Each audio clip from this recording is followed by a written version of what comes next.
اچھا خان صاحب، جس مقدمے میں آپ ضمانت لینے آئے ہیں اس مقدمے میں آپ پہ یہ الزام لگایا ہے کہ آپ فوج میں انتشار یا ان کو تقسیم کرنے کی کوشش کر رہے ہیں، تو کیسے اس کو رسپانس کریں؟ جو بھی یہ کہہ رہا ہے نا، اس سے زیادہ احمق دنیا میں نہیں ہوگا۔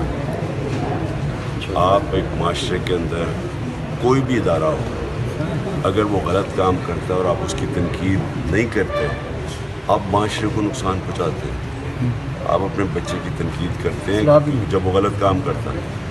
جب آپ معاشرے سے تنقید ہی ختم کر دیتے ہیں تو دنیا کی تاریخ یہ ہے کہ جمہوریت آگے کیوں نکلی ہے؟ اس میں تنقید تھی، ڈکٹیٹرشپ کیوں پیچھے رہ گئی؟ تنقید ختم کر دو، معاشرہ پیچھے رہ جاتا ہے۔ آپ سمجھتے ہیں کہ ڈرٹی ہیری کہنا جو ہے وہ تقسیم کرنے کے مترادف ہے؟ دنیا میں مذاق ہو رہا ہے، دنیا تو مجھے جانتی ہے۔ اب سوچیں کہ دنیا میں یہ جو خبر جائے گی، کیا سمجھتے ہیں کہ ڈرٹی ہیری کہنا جو ہے وہ تقسیم کرنے کے مترادف ہے؟ دنیا میں مذاق ہو رہا ہے، دنیا تو مجھے جانتی ہے۔ اب سوچیں کہ دنیا میں یہ خبر جائے گی، خان صاحب کو ان کا مذاق ہی اڑے گا نا، لوگ اس کو سیریسلی نہیں لیں گے، بنانا ریپبلک کہیں گے۔ خان صاحب، آپ یہ نہیں سمجھتے کہ سپریم کورٹ کے بینچ میں جو جسٹس قاضی فائز عیسی ہیں، جسٹس منصور علی شاہ کو بھی شامل کر لیا جاتا تو ایک ذرا جو تقسیم کا نظر آ رہی ہے وہ نہ ہوتی؟ دیکھیں، ہم اس ملک کے لیے یہ بڑی ٹریجڈی ہوگی کہ اگر سپریم کورٹ ہمارا اسی طرح تقسیم ہے۔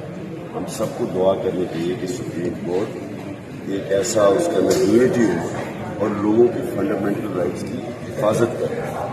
ہمیں کوئی تقسیم سے غرض نہیں ہے، ہمیں صرف کانسٹیٹیوشن کے اوپر غرض ہے۔ کانسٹیٹیوشن جب تک آپ نہیں بچاتے آپ ملک نہیں بچا سکتے۔ ہم صرف 90 ڈیز کی جو شک ہے کانسٹیٹیوشن میں، وہ بیسک فنڈامنٹل رائٹ ہے۔ دیکھیں، الیکشن ہوتے نظر آ رہی ہے کہ نہیں؟ سب سے بڑا فنڈامنٹل رائٹ ہے دا رائٹ ٹو ووٹ، اور اگر سپریم کورٹ اس رائٹ کو اپہولڈ کرتا ہے 90 ڈیز کا، تو میرے تو خیال میں کسی جج کو اس میں اپوزیشن ہونی نہیں چاہیے، لیکن اگر ہے بھی تو ہم سب دعا کرتے ہیں کہ سپریم کورٹ جو رائٹ کرے۔ اچھا خان صاحب، آپ کو اکتوبر میں بھی الیکشن ہوتے نظر آ رہے ہیں کہ جس طرح کے رانا ثناء اللہ کے کچھ بیانات سے لگتا ہے کہ شاید اکتوبر میں بھی الیکشن نہ ہو؟ الیکشن سے یہ سارے بھاگ رہے ہیں اور ان کو کوئی نہ آئین کی فکر ہے، نہ قانون کی فکر ہے، نہ رول آف لا کی ہے۔ ان کو صرف ہے کہ ہم کسی طرح این آر او بچا دیں۔ وہ این آر او بچانے کے لیے الیکشن ڈر لگا ہوا ہے، ہار جانا الیکشن، اس کے لیے یہ سارا ملک کا بیڑا غرق کر رہے ہیں۔ نہ یہاں یہ جو تشدد ہو رہا ہے، یہ جو 3000 ہمارے کارکنوں کو پکڑا ہوا، ہر روز نئی FIR کٹ رہی ہے، پکڑ ہے صرف آئین بھاگنے کے لیے۔ قائد اعظم اس دور پہ ہوتے تو کتنی FIR درج ہو جاتی ہے ان میں، کیونکہ آپ کو بھی ان کے کردار سے گردانتے ہیں، اس پہ کیا کہیں گے؟ قائد اعظم کا زیادہ دور انگریزوں کے نیچے تھا، وہاں رول آف لا تھا۔